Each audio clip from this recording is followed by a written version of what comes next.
Amém. Amém, queridos. Quero convidar você a abrir sua Bíblia em Números 32.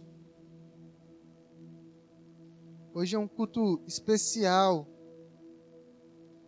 Apesar de nós estarmos vivendo uma semana difícil, né? Todos nós estamos orando pela vida da irmã Vanderlei, mas hoje é um dia de muita alegria.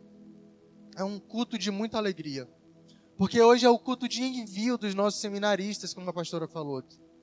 Hoje é o culto que nós vamos estar enviando eles. Nós vamos daqui a pouco estar orando, eles vão estar aqui na frente. Nós vamos estar orando, abençoando a vida deles, dos 4 que estão indo agora. Anne, Janaína, Bia, Tiago. Vamos orar pela Laisa também, que está retornando para terminar o seu último ano. Amém? E nós nos alegramos por isso. Porque são jovens que estão dispondo a vida. Estão dispondo a vida para fazer algo para Deus. Amém? Para dedicar a sua vida para fazer algo para o Senhor. Teve um deles que chegou comigo, né? O Tiago chegou comigo, né? No dia que a gente conversou. E ele falou algo muito interessante. Ele falou assim, mano, eu não tenho nenhuma ambição de ser rico, de ser isso, de ser aquilo outro. Aquilo que eu quero fazer é dedicar a minha vida para Deus. Aquilo que eu quero fazer, né, é buscar o reino de Deus para a minha vida, né? Então, declarações como essa, né, cada um tem a sua história. A Janaína tem a história dela, a Bia tem a história dela, a Anne tem a história dela, a Laisa tem a história dela, mas no final, todos estão com um único interesse, que é de dedicar a vida para o Senhor. Amém? E eu tenho certeza, como Jesus falou para os seus discípulos, aquele que deixa pai, mãe, né, família, amigos, por amor de mim, né, esse vai receber ainda na terra, né, muitos pais, muitas mães, e vai receber uma coroa de vida eterna. Amém? Porque vale a pena seguir ao Senhor. Vale a pena fazer algo para o Senhor. Amém, irmãos? Então, antes de lermos o texto aqui, como a pastora falou, semana que vem, nós teremos a nossa aula 0 da Escola de Líderes, o Lidere. Nós estaremos apresentando o curso para vocês. Nós estaremos mostrando aquilo que nós estaremos fazendo, porque da mesma forma que eles estão indo se preparar para fazer algo para o Senhor, nós como igreja também não podemos deixar de nos preparar. Então, semana que vem aqui, às 4 horas da tarde, nós estaremos na nossa aula 0 do Lidere. Então, não perca. Felipe, eu já fiz o primeiro Lidere. Tá diferente. Tá bom? Tá diferente. Você não vai perder nada, vai ser crescimento para a sua vida. Amém, irmãos? Então, para que você esteja alinhado com aquilo que nós estamos trabalhando como igreja, esteja aqui domingo. Pelo menos para conhecer o modelo daquilo que nós vamos estar trabalhando. Tá bom? E aqueles que quiserem permanecer no Lidere, dizer assim, eu tenho coragem, eu topo esse desafio. Aí vamos ver os corajosos aqui domingo, que vão topar o desafio de participarem do novo Lidere. Amém? Amém. Glória a Deus. Números 32. Diz assim. As tribos de Ruben e Gade possuíam rebanhos enormes. Por isso, quando viram que as terras de Jazá e Gileade eram adequadas para os rebanhos, foram a Moisés, ao sacerdote Eleazar e aos outros líderes da comunidade e disseram, veja, as cidades de Atarote, Dibon, Jazá, Nira, Esbom, Eleale, Sibma, Nebo e Beon, o Senhor conquistou toda essa região para a comunidade de Israel, e ela é adequada para criar rebanhos e para nós, seus servos que possuímos rebanhos. Se contamos com o seu favor, pedimos que nos deixem ocupar esta terra como nossa propriedade, em vez de nos dar a terra do outro lado do Jordão. Moisés perguntou aos homens de Gade e Ruben, então vocês querem que seus irmãos vão à guerra, enquanto vocês ficam aqui? Por que querem desanimar o restante dos israelitas de atravessar o rio para a terra que o Senhor lhes deu? Amém? Até aí. Até aí, queridos. Nós já oramos e eu creio que o Senhor ele vai falar conosco nessa noite. Amém. Esse texto foi um dos primeiros textos que Deus falou comigo lá no seminário, quando eu fui para o seminário, né? E agora eu estava ali, eu estava lembrando no culto que eu fui enviado para o seminário, né? Não foi bonitinho, né? Igual a gente está tentando fazer aqui, não, né? Mas, né? Eu estava lembrando, né, daquele culto, né, e de como essa decisão de eu ter ido mudou, né, a minha visão, né, o jeito de eu pensar, né, o modo de eu viver. Então eu tenho certeza que os nossos jovens que estão indo, eles vão viver anos extraordinários ali naquele lugar. Tenho certeza que serão os 3 melhores anos da vida deles ali naquele lugar. Que eles vão crescer muito, que eles vão aprender muito de Deus, que Deus vai ministrar muito no coração deles. E eu lembro que eu comecei a fazer devocional, né? Lá nós fazemos devocional, né? Então assim, eu nunca tinha lido a Bíblia, irmãos. Eu estava na igreja a vida toda, né? Eu nunca tinha lido a Bíblia, né? Vergonha, né? Crente que não lê a Bíblia, né? Eu sinto muita vergonha disso hoje. Às vezes eu penso quanto tempo eu perdi, né? Passei a minha vida toda na igreja, mas só estava na igreja. Não era de fato convertido, não tinha ainda de fato entregado a minha vida para o Senhor. Infelizmente, eu só entreguei a minha vida para Jesus lá no seminário. De fato, o meu novo nascimento aconteceu lá. Eu já tinha tido inúmeras experiências com o Senhor, mas o meu novo nascimento de fato aconteceu lá, né? Dia 1º de setembro de 2017. Nunca vou esquecer esse dia. Nunca vou esquecer. Então, lá a gente começa a ler a Bíblia, né? E conhecia todas as histórias da Bíblia, eu conhecia, sabe aquela história que conta para criança, né? Você ouve pregação, você ouve às vezes e você sabe que conhece alguma coisa de Deus. Mas eu mesmo nunca tinha lido a Bíblia. E eu lembro que a gente começa a ler, né? Gênesis, Êxodo, Levítico, Números. Aí eu cheguei em Números 32. E eu fui entendendo que o quê? Aqui já estava assim às portas do povo entrar para Canaã. Moisés já estava para morrer, porque lá em Meribá, né, ele tinha se estressado com o povo, Deus mandou ele falar com a rocha, ele tacou o cajado na rocha, né? Deus falou, opa, não, mandei você falar e não bater, né? Então, porque você me desobedeceu, você não vai entrar na terra prometida, né? Então, quem vai entrar no seu lugar é Josué. Arão já tinha falecido, já tinha sido levado por Deus, tanto que ele fala aqui que os homens chegaram com Moisés e com o sacerdote Eleazar, já não era mais Arão. Arão já tinha morrido, já tinha passado 40 anos de deserto. Aqui faltavam alguns meses para que eles pudessem entrar na terra. Alguns meses. Eles já tinham derrotado alguns reis daquém do Jordão, né? A oeste do Jordão. Eles já tinham derrotado alguns reis, né? Já tinham derrotado o rei de Seom, o rei de Bazã. Eles já tinham conquistado algumas grandes cidades antes do Jordão, porque Canaã ficava depois do Jordão, entende? Então era tipo assim, né? Do outro lado do rio, do outro lado das margens do Jordão, era o lugar que de fato Deus tinha prometido para eles. Só que Deus foi tão bondoso que eles conquistaram cidades antes de atravessarem o Jordão, entende? Então Deus já estava dando terras para eles antes deles entrarem de fato na terra prometida. Eles já estavam usufruindo de algumas coisas de Deus antes dele entrarem nessa terra. E aí, só que eles tinham que entrar. A ordem é que eles entrassem, que o povo atravessasse o Jordão, que o povo pegasse as suas armas e guerreasse contra os povos que eram inimigos de Deus, que estavam estabelecidos ali em Canaã. Era a ordem de Deus para eles, era essa. Era que vocês atravessassem o Jordão e tomassem posse da terra que Deus tinha dado. Era essa a ordem. Só que aconteceu uma coisa, né? Moisés, ele estava deixando tudo organizadinho, né? Moisés foi aquele líder que deixou tudo arrumadinho para passar para Josué. Ele já sabia que ele não iria entrar na terra e ele estava arrumando as coisas para Josué. Falou: Josué, é o seguinte, essa tribo vai ficar com essa terra, essa outra tribo vai ficar com a outra terra, essa outra tribo com essa outra terra. Você vai entrar lá, você vai fazer desse jeito, desse jeito, desse jeito. As leis que tem para vocês seguirem é essas leis, essa daqui, essa daqui, essa daqui, né?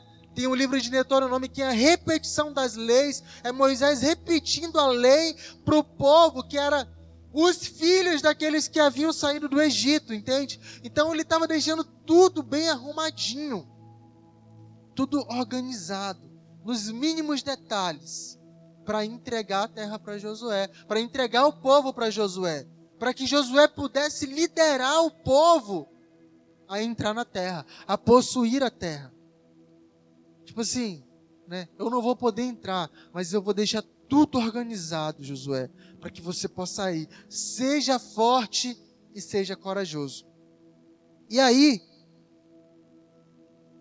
a tribo de Ruben, a tribo de Gade e a meia tribo de Manassés, vai falar lá em Deuteronômio também, que a meia tribo de Manassés entrou nessa também. Eles viram que Moisés estava arrumando as coisas ali, e de repente eles chegaram com Moisés, falaram: Moisés, é o seguinte, né? Você sabe, nós somos criadores de gado, nós criamos rebanho, nós temos muito gado. E essa terra desse lado de cá, de onde nós estamos, da Quênia do Jordão, né, a oeste do Jordão, é uma terra muito boa para criar gado, né? Tem pastos muito bons, são cidades fortificadas. Então a gente queria pedir para você o seguinte: a gente queria ficar aqui, né? A gente não quer atravessar não, tá bom aqui, tem muito espaço, então as nossas duas tribos e meia vão ficar aqui desse lado, né? E aí sobra até mais espaço lá para o povo, lá do outro lado do Jordão. E aí, rapaz, eles chegaram com esse papo lá com Moisés, né? Ajuda a gente aí, Moisés, se é que nós encontramos graça com o Senhor, se é que o Senhor gosta da gente, nós temos feito tudo direitinho. E Moisés olhou para eles e falou assim: como é que é, rapaz? Como é que é essa história aí?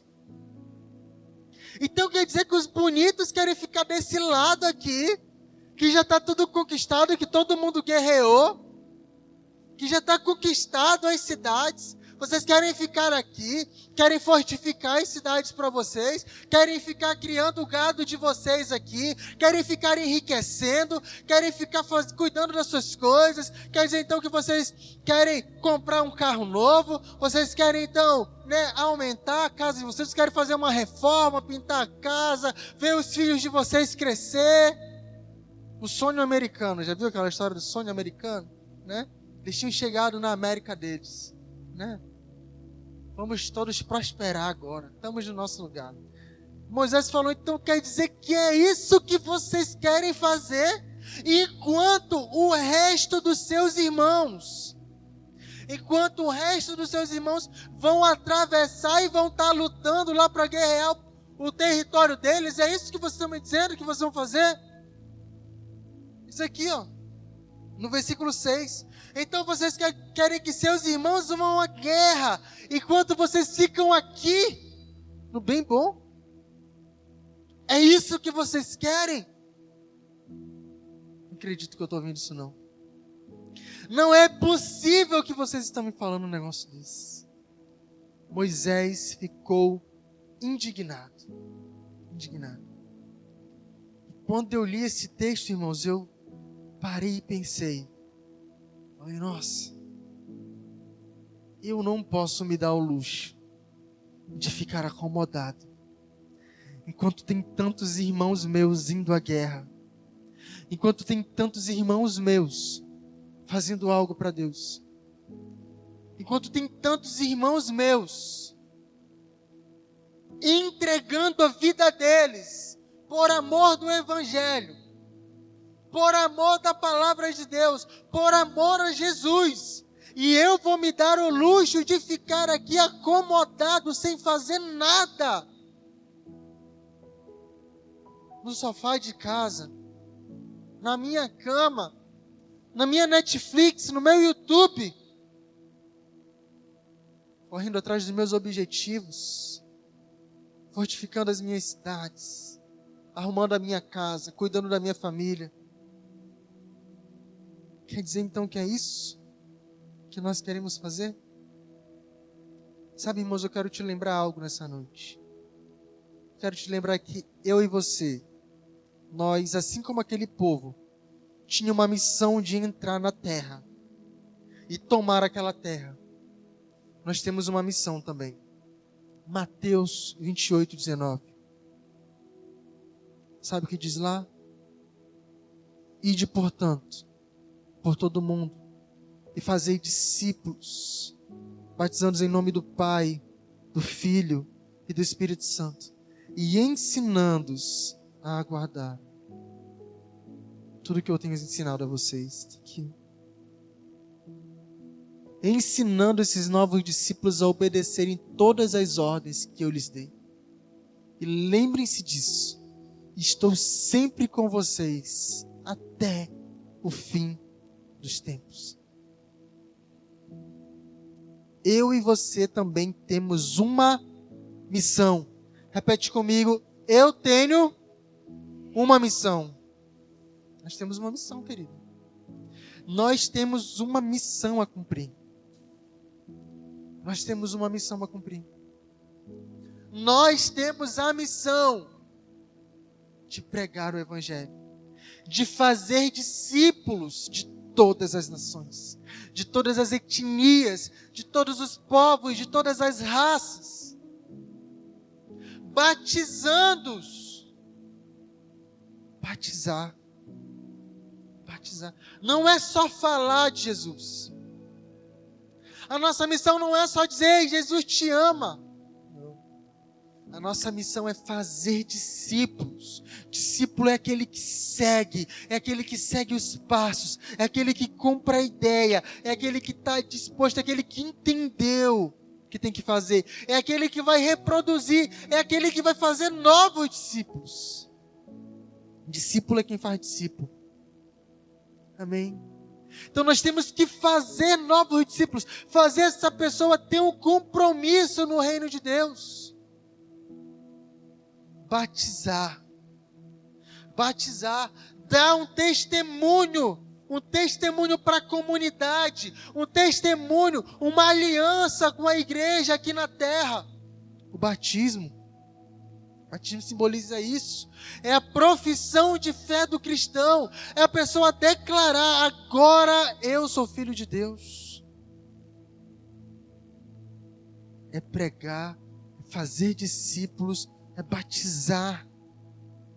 Em nome do Pai, do Filho, do Espírito Santo. É o que mais? É ensinar a guardar tudo aquilo que Jesus tem ensinado. Tudo aquilo que está na palavra. O nosso papel como discipulador, o nosso papel como aquele que está fazendo o ID, é ensinar as pessoas a guardarem aquilo que Jesus nos ensinou em cada coração. Como que eu vou discipular? Como que eu posso discipular o Theo? Como que eu posso discipular o Theo? Né? Ensinando o Theo a guardar tudo aquilo que Jesus ensinou. Né? Ensinando ele a amar Jesus, ele ser como Jesus. Como que eu posso discipular o irmão Claudionor? O que é fazer um discípulo? É ensinar a guardar tudo que Jesus ensinou. É ensinar a fazer igual. É ensinar, você também tem que pregar a palavra do Senhor. Você também tem que ir. É como Paulo falou, eu sinto dor de partos por aqueles que eu estou gerando em Jesus. Porque você se assume o papel de pai, né? De ensinar essa pessoa. O caminho de Jesus. Isso é discipular. É ensinar, é falar, fazer um discípulo. Essa é a minha e a sua missão. A missão do ID. E aí, fazer algo de todas as nações. De todas as nações. Não é só de Manaus. Não é só do seu bairro. é de todas as nações. De todas as nações. Sabia que tem mais muçulmano no mundo do que crente? Sabia que a população que não conhece a Jesus, que não anda com Jesus, é muito maior do que a população cristã? Sabia disso? Só na China, acho que são 2 bilhões de habitantes, se eu não me engano. É um país comunista, onde o Deus é o governo. As pessoas lá não conhecem Jesus. Sabia disso? A Índia, né, está caminhando para ser uma China, para ser mais populosa que a China. É um país da polirreligião. Existem vários deuses, várias religiões, vários. O hinduísmo, o budismo, tudo ali. Né? E tantos outros, irmãos, tantos outros que não conhecem Jesus. Sabia que eu e você, nós moramos no meio de um dos lugares menos evangelizados do mundo? Sabia disso? Que os ribeirinhos é uma das etnias menos evangelizadas do mundo? Que os povos indígenas é uma das etnias menos evangelizadas do mundo? Sabia que tem gente pelo beiradão do rio Amazonas que nunca ouviu falar de Jesus?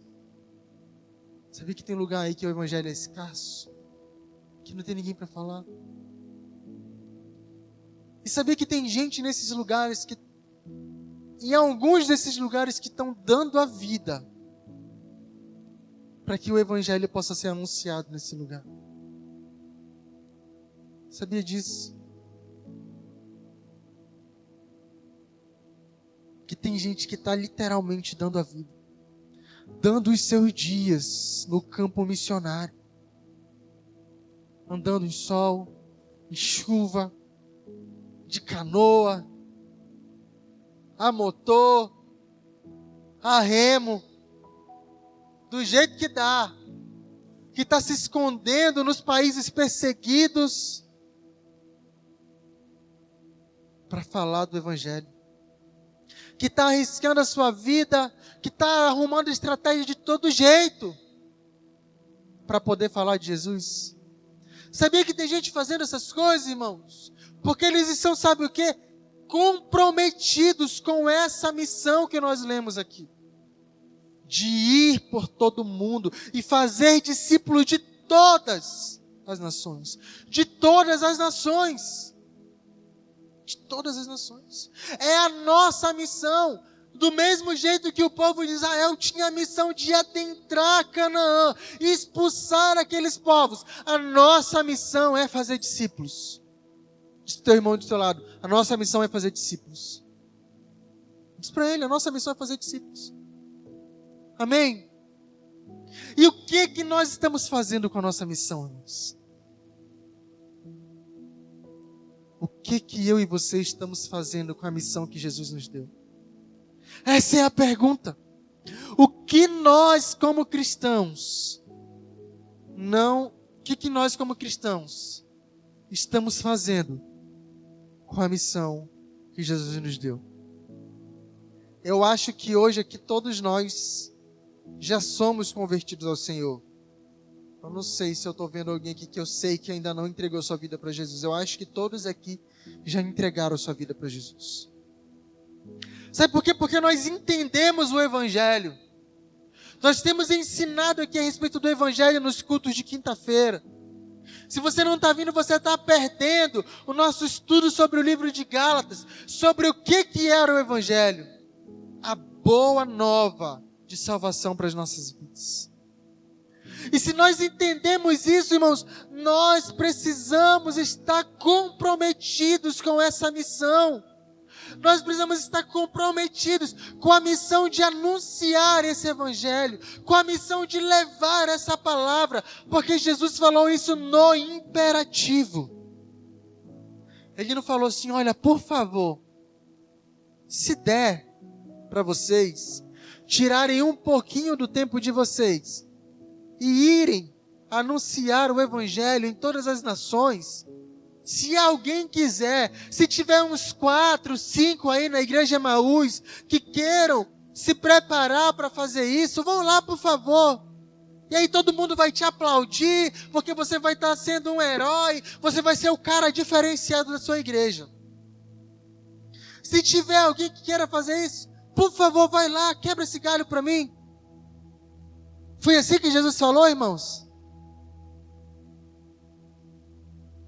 Não. Jesus deu uma ordem no imperativo. Para quem? Para toda a igreja. Para os discípulos que estavam ali. Para nós que ainda viríamos a existir. Para a igreja ao decorrer desses mais de 2000 anos. Jesus, ele deu uma missão. Ele falou, ide, vão. Vão. É para ir. Ele mandou ir. Ele mandou nós fazermos algo. Nós fazemos discípulos de todas as nações. Ele nos mandou fazer isso. Só que sabe o que acontece, irmãos? Muitos de nós, às vezes ficamos com uma tribo de Rúben, Gade e a meia tribo de Manassés. Sabe por quê? Porque talvez nós estamos dizendo para Deus, não, Deus, deixa os irmãos irem lá. Eu quero ficar aqui arrumando a minha casa. Eu quero ficar aqui vendo os meus filhos crescerem, Deus. Eu quero, Deus, ser rico. Eu quero ser um empreendedor. Eu quero ter o meu trabalho. Eu quero me aposentar com uma boa aposentadoria. Deixa eles irem lá. E sabe o que Deus está falando para mim e para você? Eu não acredito que você está me dizendo isso. Que você vai ficar aqui parado, sentado, esquentando essa cadeira todo domingo. Eu não estou nem um pouco preocupado com os jovens que não vão estar aqui sábado. Eu estou feliz. Eu queria que fosse todo mundo. Queria que ficasse só eu aqui com a Sabrina. Que aí a gente ia atrás de mais jovens se a gente ganhar. Pode ir todo mundo, se for para fazer algo para Deus. Eu não estou nem um pouco preocupado, não. Você acha que eu estou achando que eu vou perder alguém? Para mim, eu estou ganhando. O reino de Deus está ganhando. Amém, irmãos? Porque é isso. Mas agora não. Eu quero ficar aqui. Vou ficar aqui esquentando esse banco aqui, essa cadeira. Domingo após domingo. Quinta-feira após quinta-feira. Vou ver se eu vou na célula hoje. Vou ver se eu vou fazer algo para Deus. Queridos, tem gente dando a vida para fazer algo para Jesus. Tem líderes de célula aqui que estão se esforçando para fazer algo para Jesus. Tem pessoas aqui na igreja que estão se esforçando para fazer o seu melhor para Jesus. Às vezes com o seu pouco conhecimento. Às vezes nem sabe direito falar, tem vergonha, é tímido, mas está se esforçando para fazer algo para Jesus, cara. Está se esforçando. E aí tem gente cheia do conhecimento que está dizendo, não, eu vou ficar aqui, enquanto tem gente que está lá dando a vida. Que está lá dando a vida.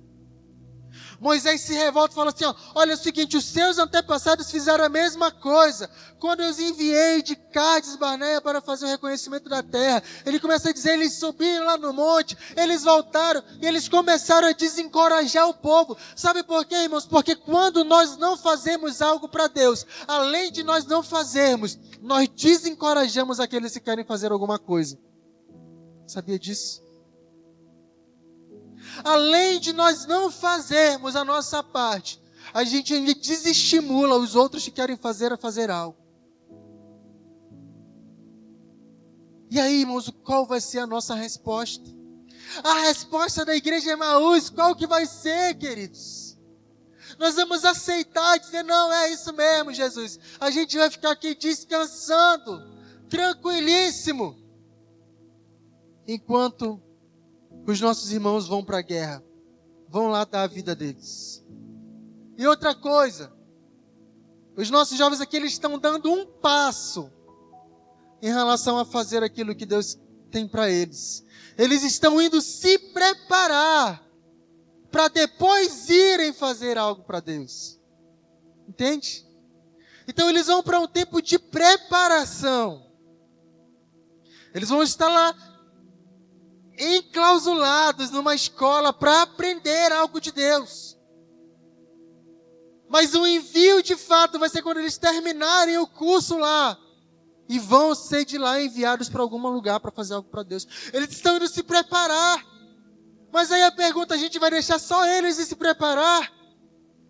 Sabe de uma coisa, irmãos? Domingo que vem a gente vai iniciar o Lidere aqui. Você também vai ter a oportunidade de se preparar para fazer algo para Deus.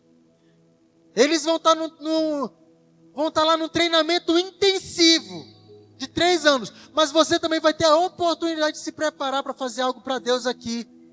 Para ver se a gente consegue colocar na sua cabeça, para você entender que nós, como igreja, precisamos fazer algo para Jesus, querido. Amém? Você entende isso? Que nós precisamos fazer algo para Jesus? Amém? Você entende que você precisa fazer algo para Jesus? Pelo amor de Deus! Nós precisamos fazer algo para Jesus. Nós não podemos ficar acomodados enquanto tem pessoas que estão dando a vida por causa de Jesus, por causa do Evangelho, queridos. Nós não podemos. É quando Moisés pegou eles, né? Descascou com eles. Falou o beabá. Moisés não foi manso, não. Né? Moisés pegou firme com eles. Falou sério. Aí eles, no versículo 16, eles falam assim, ó. Eles se aproximaram de Moisés e disseram: queremos construir currais para nossos animais e cidade para nossos filhos. Então armaremos e sairemos prontamente com os israelitas para a batalha, até que os tenhamos levado em segurança para sua terra. E quanto isso, nossos filhos ficarão nas cidades fortificadas, que construímos aqui, estarão protegidos de ataques dos povos das regiões. Só voltaremos a nossos lares quando todos os israelitas tiverem recebido suas porções de terra. A conversa mudou, né? A conversa mudou.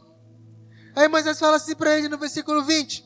Então Moisés lhes disse: se fizerem como prometeram, e se armadas para as batalhas do Senhor, suas tropas atravessarem o Jordão e continuarem a lutar, até que o Senhor tenha expulsado seus inimigos, então poderão voltar, quando o Senhor tiver conquistado a terra. Assim vocês terão cumprido o seu dever para com o Senhor e para com o povo de Israel.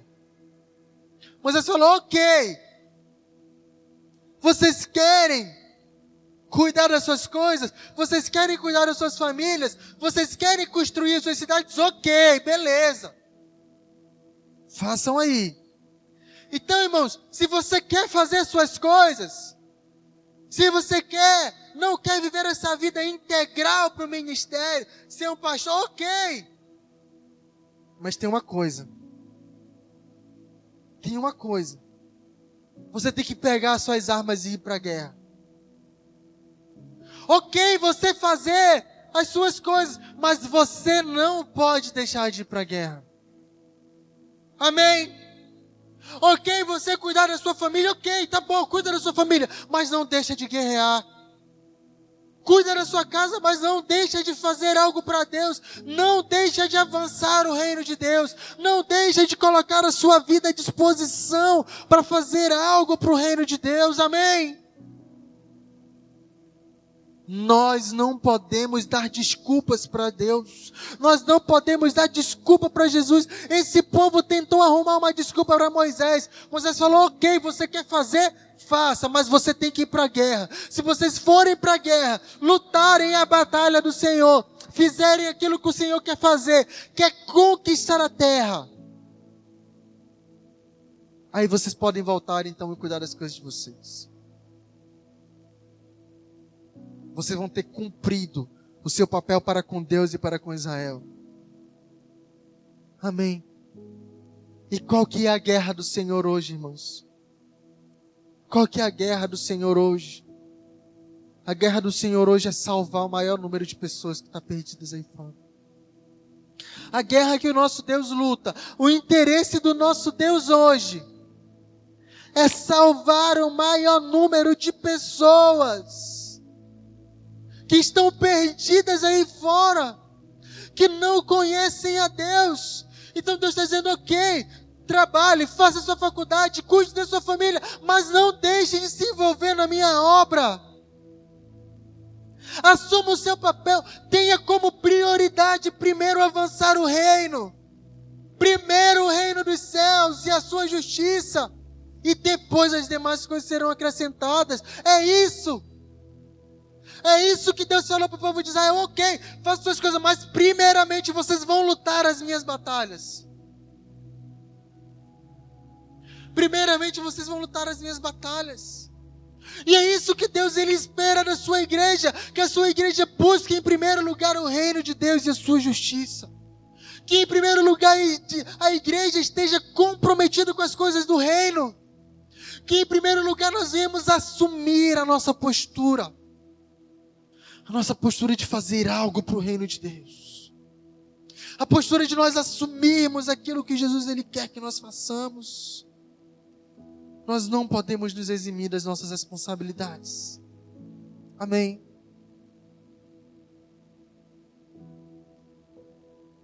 Ele não aceita que nós fiquemos de fome.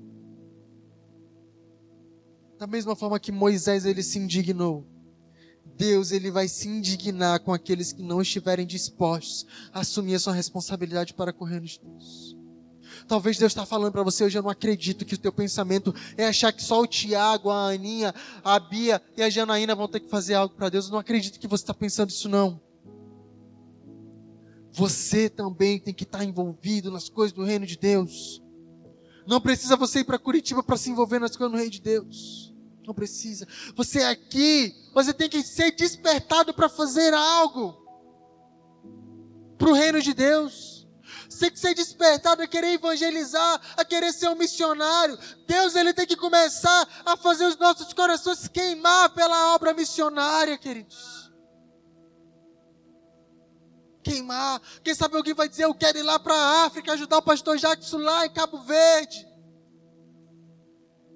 Eu quero ir para lá fazer missões lá. Eu quero ir lá para o sertão, ajudar alguém que esteja lá no sertão do Brasil.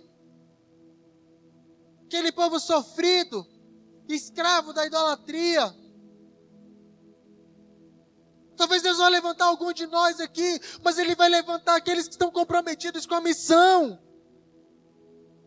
Porque quem está comprometido com a missão é que é verdadeiro discípulo. Amém.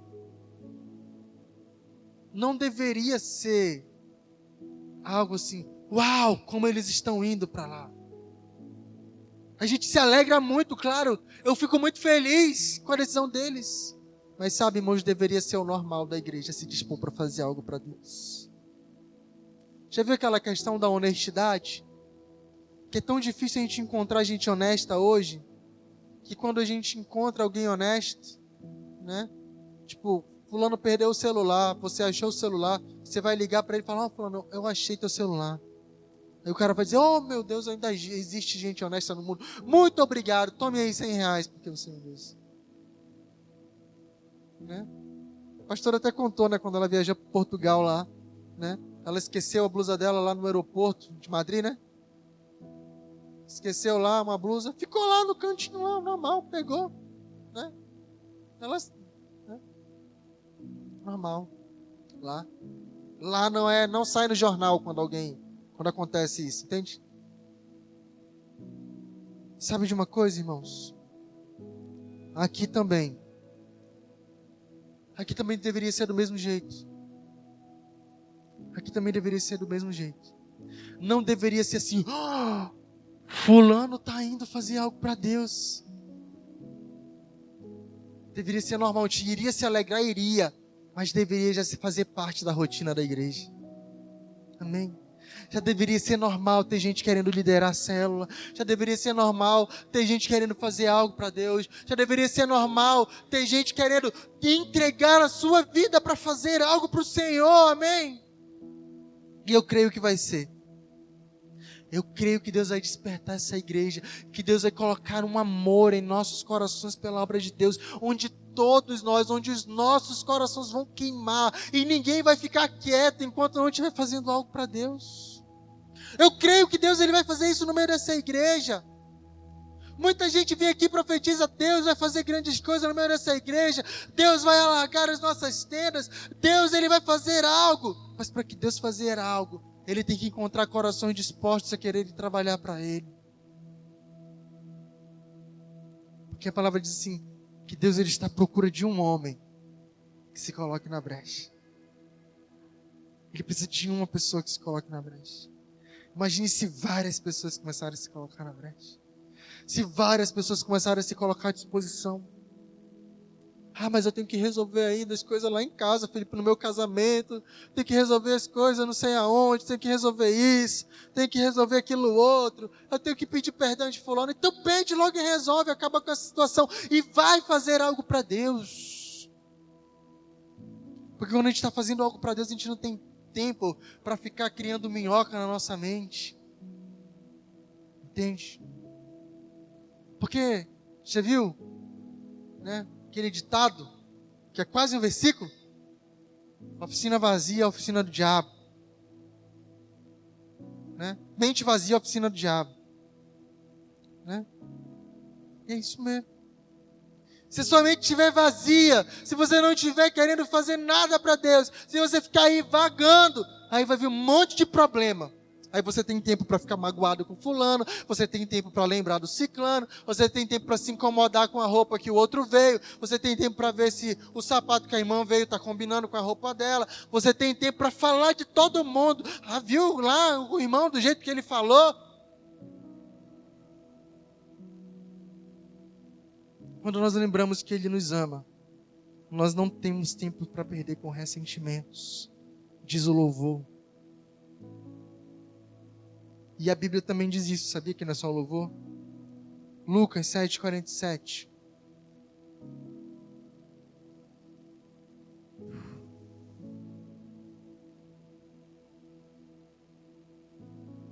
Eu lhes digo, os pecados dela, que são muitos, foram perdoados. E por isso ela demonstrou muito amor por mim. Mas a pessoa a quem pouco foi perdoado, demonstra pouco amor. Continua. Então Jesus disse à mulher, seus pecados estão perdoados. Amém. Jesus falou que porque os pecados dela foram perdoados, ela muito amou. Porque ela entendeu aquilo que Jesus fez por ela. Essa é aquela passagem da mulher que estava lavando o pé de Jesus, né?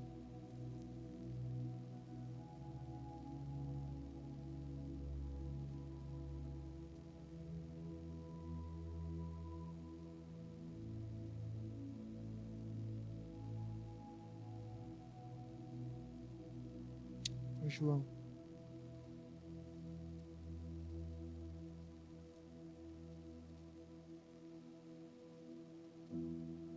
A mulher que derrubou o perfume nos pés de Jesus. Ele disse, eu lhes digo,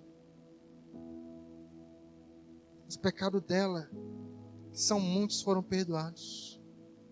E por isso ela demonstrou muito amor por mim. Mas a pessoa a quem pouco foi perdoado, demonstra pouco amor. Demonstra pouco amor.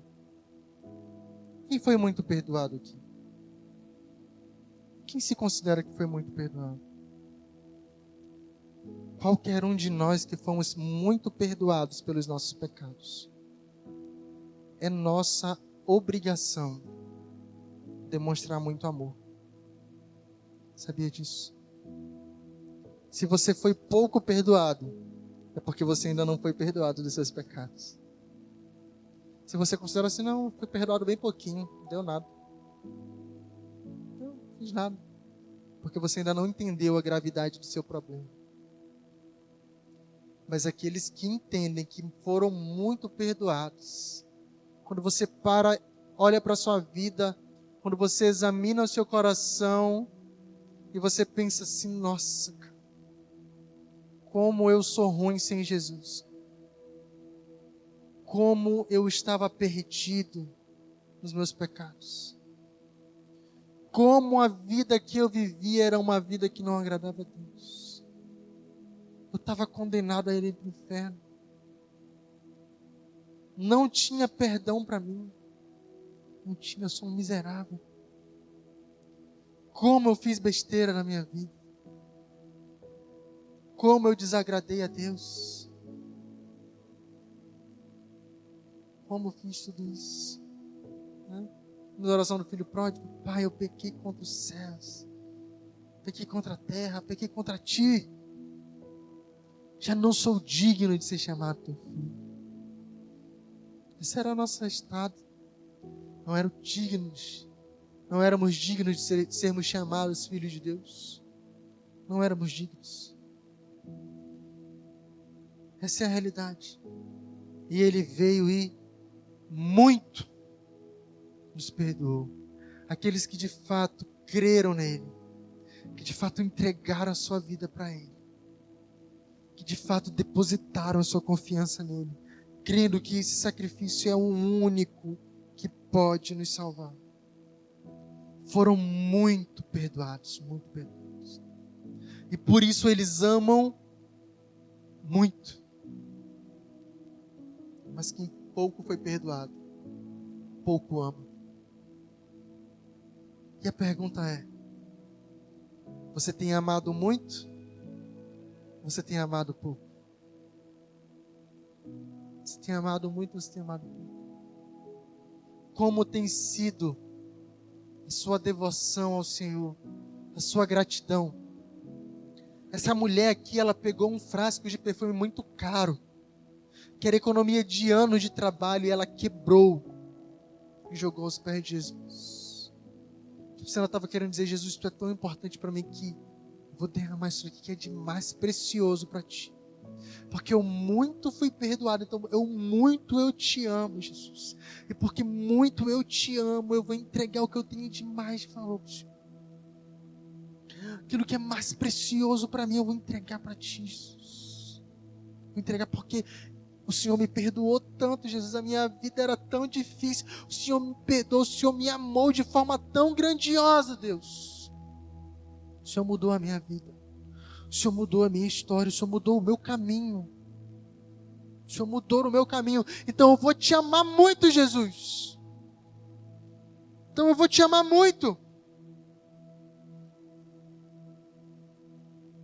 E Jesus diz assim, João 15:8. Quando vocês produzem muitos frutos, trazem grande glória ao meu Pai e demonstram que são meus discípulos de verdade. Quando que nós demonstramos que nós somos discípulos de verdade? Produzimos muito frutos. O discípulo de verdade, ele produz muito, porque ele ama muito, porque ele foi perdoado muito. Eu os amei como o Pai me amou, permaneçam no meu amor. Quando vocês obedecem a meus mandamentos, permanecem no meu amor. Assim como eu obedeço os mandamentos de meu Pai e permaneço no amor dele. Que é amar muito a Jesus. Obedeça muito a Ele. Frutifique muito para Ele. Ame a missão que Ele tem para mim e para você, querido. Porque Ele deu a vida dele por mim e por você. Então o que nós vamos fazer, queridos, por Jesus? O que você está disposto a fazer para Jesus? Você não vai fazer para você ser salvo, não. Nós temos falado isso. Não é porque eu quero barganhar com Deus que eu vou fazer algo. Vou fazer porque eu fui salvo. Porque eu fui salvo e eu tenho uma dívida de amor com Jesus. Eu tenho uma dívida de amor, então eu não estou com tempo para perder com nada, porque eu sei que Ele me ama, eu sei que Ele me amou, então por isso eu vou amar a Ele também. Muito eu vou dedicar para Ele, eu vou entregar o meu melhor, os meus melhores dias, a minha força, a minha juventude, a minha inteligência, os meus dons, os meus talentos, aquilo que eu puder fazer por amor a Jesus, eu vou fazer. Tem um homem que eu gosto muito, foi um dos melhores livros que eu já li, foi a biografia desse homem, Charles Stutz. Ele falou uma frase assim: se Jesus é Deus e morreu por mim, não há nada demasiadamente difícil que eu não possa fazer por Ele. Se Jesus é Deus e morreu por mim, não há nada demasiadamente difícil que eu não possa fazer por Ele. Porque Ele é Deus, Ele morreu por mim, por você. Se Ele deu a vida dEle por mim, por você, não tem nada que seja muito difícil para nós fazermos para Ele, não, queridos. Tudo é fácil, porque o difícil Ele já fez. Ele nos deu o prêmio da vida eterna. Se a nossa esperança para Jesus se resume para essa vida, somos os mais miseráveis de todos os homens. Mas se nós cremos que Ele tem um prêmio eterno para nós, se nós cremos que Ele tem algo muito maior para mim e para você, nós não vamos sentir pesar em gastar essa vida aqui para fazer algo para Ele, para cumprir a missão dEle. Porque o povo de Israel estava em busca de uma Canaã material, mas nós estamos guerreando uma luta que vai nos levar para Canaã celestial. Amém. Envolva-se. Faça algo para Deus. Entre nessa batalha. Não fique assistindo do sofá da sua casa. Não fique assistindo apenas aí dessa cadeira. Se levante. Vamos fazer algo para o Senhor. O Senhor, Ele tem algo para mim e para você. Amém. Você crê nisso, querido? Levanta aí. Levanta no seu lugar aí, por favor. Pode ficar em pé. Fica em pé. Senhor Jesus, Deus. Nós cremos que o Senhor tem todo o poder. Nós cremos que o Senhor é poderoso, que o Senhor é digno, que o Senhor é Deus, o Senhor é o Deus que merece toda a honra, que merece toda a glória. O Senhor entregou a sua vida por nós, Jesus. O Senhor deu aquilo que era de mais precioso, Deus, por nós, por cada um de nós. E por isso nós somos gratos, Deus. Por isso nós te amamos, Jesus. Por isso nós te amamos, porque o Senhor deu o seu melhor por nós, Deus. Jesus, nós queremos viver uma vida que possa agradar o Senhor. Nós queremos viver uma vida, Jesus, que possa glorificar o Teu nome. Nós queremos viver uma vida onde nós vamos produzir muitos frutos para Ti, onde a nossa vida vai ser uma vida diferente, onde a nossa vida vai ser gasta na Tua presença, Jesus. Não nos deixa passar nessa vida, Deus, sem fazermos algo para Ti. Não nos deixa passar nessa vida, Deus, sem agradarmos o Senhor. Não nos deixa passar nessa vida, Senhor, sem entregarmos o nosso melhor para Ti verdadeiramente, Jesus. Nós queremos estar contigo. Nós queremos permanecer em Ti. Jesus, nós desde já abençoamos os nossos jovens, Deus. Nós vamos orar por ele aqui, Deus, por eles. Jesus, mas usa eles ali naquele lugar, Deus, para que eles possam aprender o máximo de Ti. Deus, e que mais gente possa se dispor também, Jesus, para querer se preparar. Que domingo às 4 horas da tarde essa igreja possa estar cheia de pessoas aqui, Deus, querendo se preparar para fazer algo, Jesus. Querendo se preparar para fazer algo em prol do Teu reino. Em nome de Jesus. Em nome de Jesus. Quantos creem nisso? Aplauda o Senhor.